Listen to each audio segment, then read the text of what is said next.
A few weeks ago, I had a dream that I was sitting in church listening to my pastor, Pastor Mark, preach, when all of a sudden the police ran into the room and arrested him. He was taken over to the county jail in Tacoma, and I immediately attempted to go visit him. For some reason, I got a ride from our drummer, John Blair, in his big white truck, and I decided to bring my children, who are 7 and 5 years old, along with me. We pulled up at the jail and John dropped us off. My 2 kids and I passed all the security clearances with me saying, "I'm Mark Toon's pastor," and we descended down into a basement.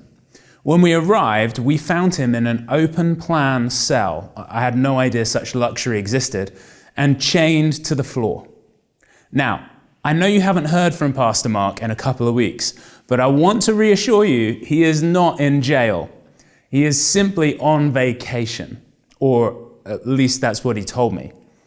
Nevertheless, it left me asking the question, what would you do if you were thrown into prison?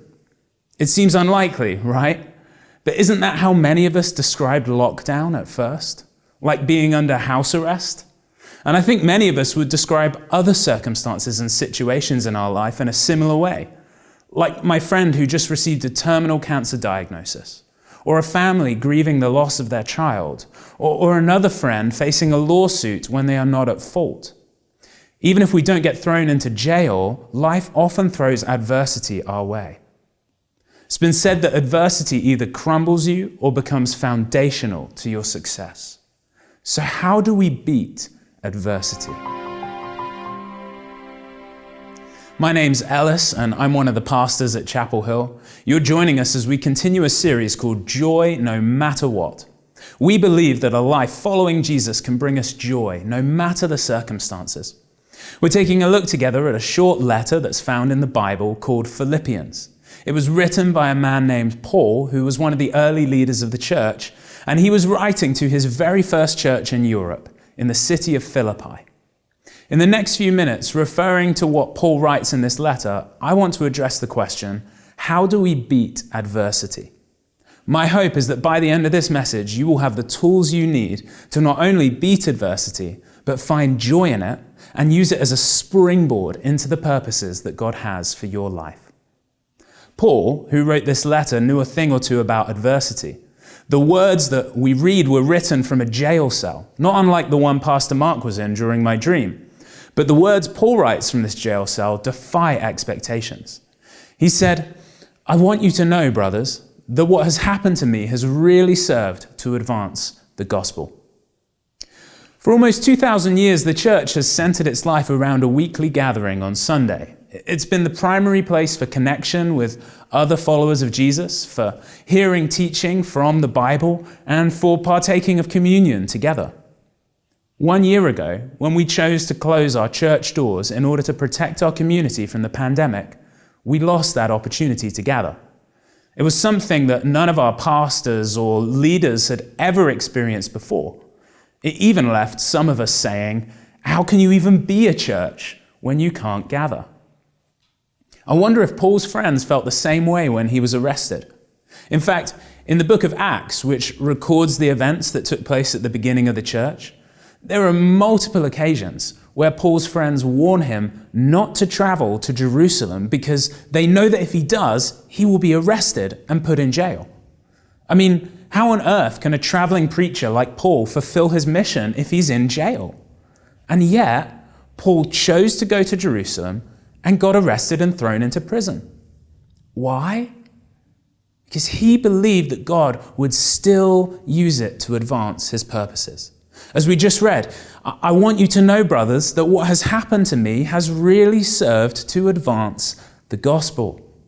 Paul wanted his friends to know that, contrary to what they might think, not only had his arrest not prevented the gospel from continuing to spread, but it had actually served to advance the gospel. And this brings me to the first of 3 points I want to make in response to the question, how do we beat adversity? First, we must reframe our perspective. When we closed our church doors last year, we had to reframe our perspective. We'd viewed our weekend gatherings as central to how we were to achieve our mission, and without having them, it could have been easy to give up and decide that we just needed to wait until this was all over. In fact, I know of some churches that have done this. But we had a team of people who saw things differently. We had a team of people who saw the potential for recreating our weekend gatherings online. And so we reframed our perspective. We refused to hold on to the belief that in-person gatherings were necessary for us to be the church. And we chose to believe that God could use online gatherings to bring about his purposes. And he has. Every week, I meet a new person or a new family who says, this is my first or second time in person at Chapel Hill. We began by checking you out online, and we decided we want to be a part of what is going on here. Without us reframing our perspective and launching an online ministry, we would not have reached these people. God has used Chapel Hill online to reach people far and wide with the good news about Jesus. And God did the same thing with Paul's imprisonment. Paul's imprisonment didn't prevent the spread of the gospel. It actually served to enhance it. How? Let's read again. Paul writes, I want you to know, brothers, that what has happened to me has really served to advance the gospel, so that it has become known throughout the whole imperial guard and to all the rest that my imprisonment is for Christ. Paul's imprisonment served to advance the gospel by reaching the whole imperial guard. Now, these were high-level soldiers who likely would never have heard the good news about Jesus. And yet, Paul found himself chained to one of them for 24 hours a day for 2 years. Now, there were likely dozens of prison guards who Paul came into contact with. And what did he do? He shared his faith with them. He didn't see the chains as a restriction to his preaching, but as a springboard to reach more people. And as a result, the whole imperial guard came to hear the good news about Jesus. So what is it that is chaining and restricting you right now? What adversity are you facing? And could it just be that the very circumstances of the adversity itself are the means through which God is going to bring about the furtherance of the good news about Jesus? Just as God used Paul's imprisonment to enable him to reach more people with the gospel, just as God used closing our church doors to reach more people online, maybe God has put you in this situation because he is going to use it to bring about success. And yes, I know that it can be hard to see that in the moment when you're chained 18 inches from a Roman soldier, but God uses all things for his purposes, even chains. So how do we beat adversity? First, reframe our perspective. Second, replace our confidence. I tend to be quite confident in my own abilities. Like the time I started chipping away at my kitchen backsplash because I wanted to replace the beige mosaic with a grey tile. If you heard my message last week, you're probably noticing a colour theme in my home renovations. I'd watched a couple of YouTube videos, so I figured I would be good. How wrong I was. As I began to chip away at the mosaic, tiny pieces of glass began firing all over my kitchen, and no matter how hard I tried, I could not get that mosaic off cleanly. I began to get really worried that I'd bitten off more than I could chew, and my confidence in myself plummeted. So what did I do? I replaced my confidence. Instead of placing my confidence in myself, I decided to place it in someone else. And I called a friend, and he came to my rescue. He knew exactly what to do. Unfortunately, it involved cutting out the drywall and replacing it, but my friend stuck with me to the end, and we got the job done.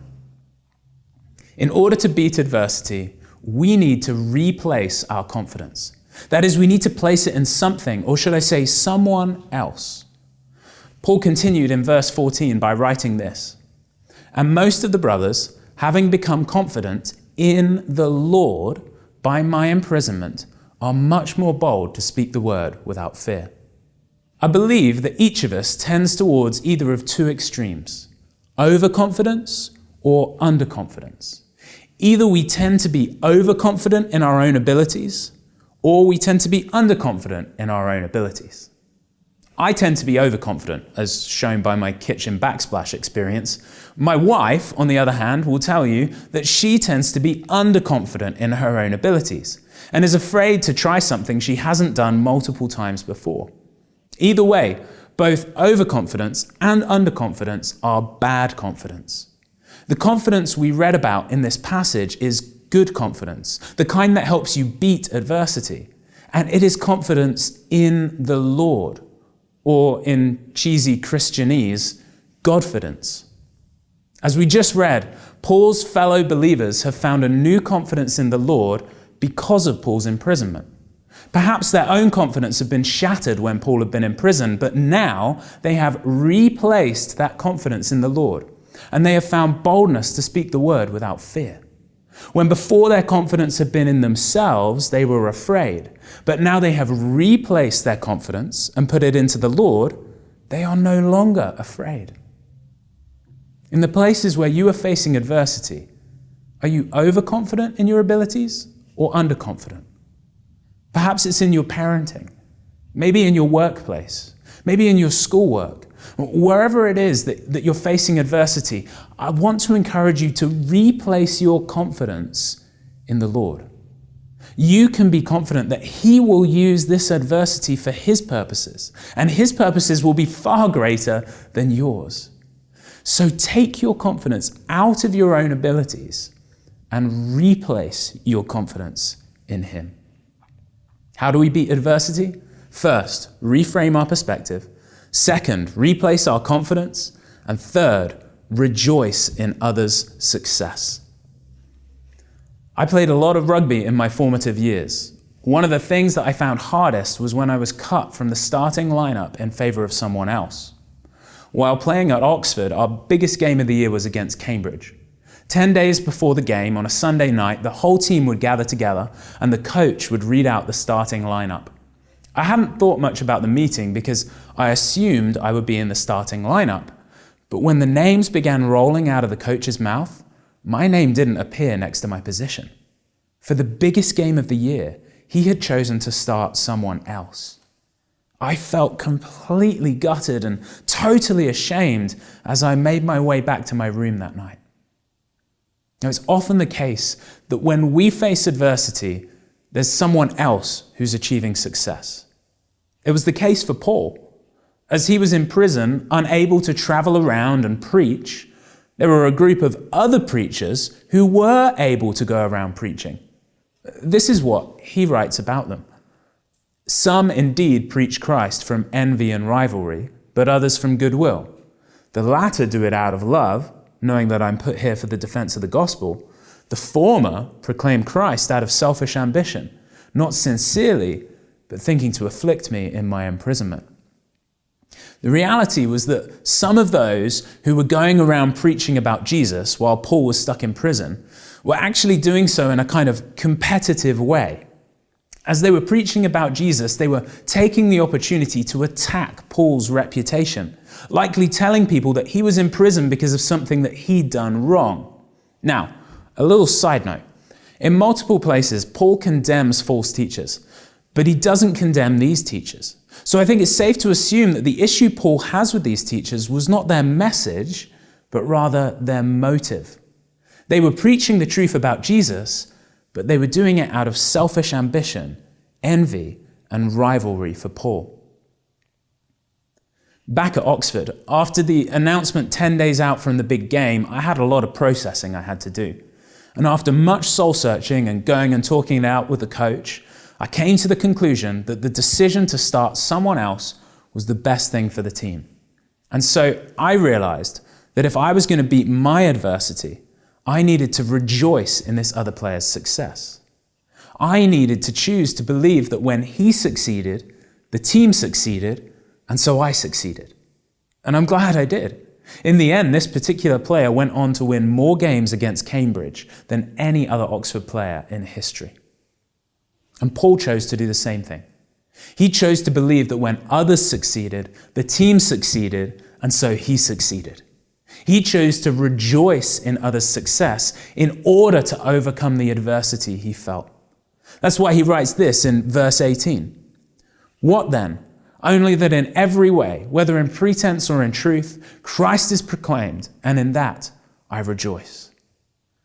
Paul chose to rejoice that the message about Jesus was being proclaimed, even if it wasn't him doing the proclaiming, and even if it wasn't proclaimed using the same method he would have used. When we are facing adversity, it's tempting to look around at others and get envious. When we are out of work, the news of a friend getting a promotion can cut deep. When we're struggling with our child's behavior, the news of a friend's child winning an award or a scholarship can sting. When we are facing infertility, the news of yet another friend getting pregnant can be crushing. But I believe Paul teaches us that to beat adversity, we cannot allow envy to develop in our hearts because of others' success. We must choose to rejoice in others' success. Because when one ship rises, all ships rise. When our brothers and sisters win, we all win. So next time someone succeeds, celebrate with them. Send them a card, congratulate them, encourage them, because as you do, God will be at work in your heart, enabling you to beat your own adversity. We are all facing challenges and trials. Maybe you aren't in jail, but there are things in all of our lives that are pushing against us. Paul teaches us, through his actions and his words, that God not only works around adversity to further his purposes, but he actually uses it to further his purposes. And here's the best news of all.